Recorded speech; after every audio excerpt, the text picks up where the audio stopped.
So, good day, ma'am. I am Hazel Del Manuel, a third-year psychology student from ISU Ilagan po. So, I will be administering to you a examination called Mini Mental Status Examination. So, is it okay po if I'll ask you a question po regarding or about your memory? Opo. So, first po, ma'am, what is your name po? Charmaine Iangangan, 21 years old. Taga saan ka po, ma'am? Taga Baligatan. Tagol. So, ready ka na po ba, ma'am? Opo. Wala po kayong ibang questions? Wala na po. So, first question, what is the year today? 2024. You can write your answers po sa papel ninyo.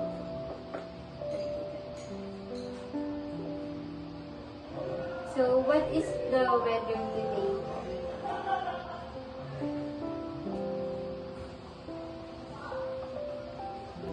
Next question, what is the date today? Next, what is the month today?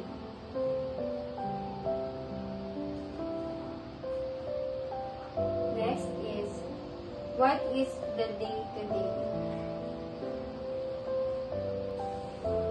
Next question, where are we right now?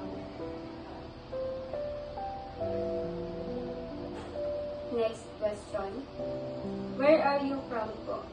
Specifically, what country? Next, what town or city are you in right now? Next question, what floor of this building are you in right now? Next question, where do you study? So I will be showing to you a 3 unrelated objects and then i-repeat mo po sa akin in order. Ready na po, ma'am? Ready.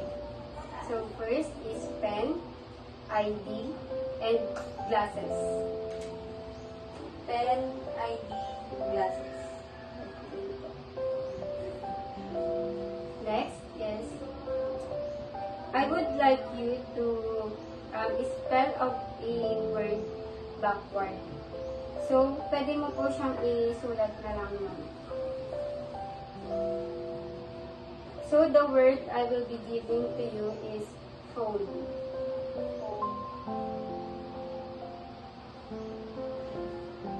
ENOHP. Next question. Earlier, I told you the names of 3 things. Can you tell me what those were? Pen, ID, glasses. Next. I will be showing to you 2 simple objects and then name it. So first, Pencil, ID.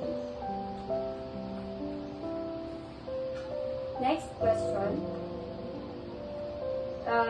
I will be giving to you a phrase and repeat the phrase po. So this is the phrase. No ifs and or buts. No ifs and or buts. Next, I will be giving you a piece of paper and do what I tell you. First is, take the paper in your right hand, fold it in a half,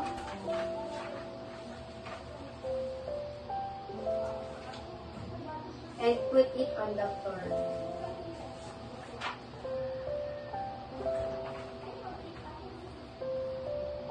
Next, please read this and do what it says.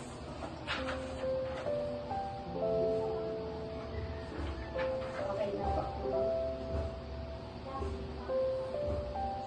Next is, make up and write a sentence about anything. This sentence must contain a noun and a verb. Kahit isulat nyo na lang po. Kahit ano? Yes po.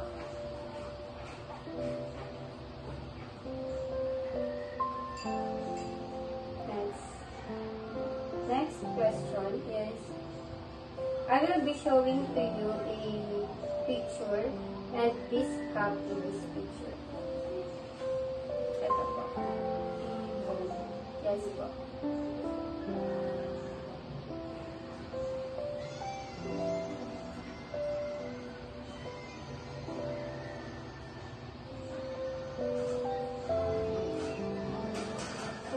So, we are done with administering the mini mental state examination, and thank you po for participating, Ma'am Charlie. Thank you po.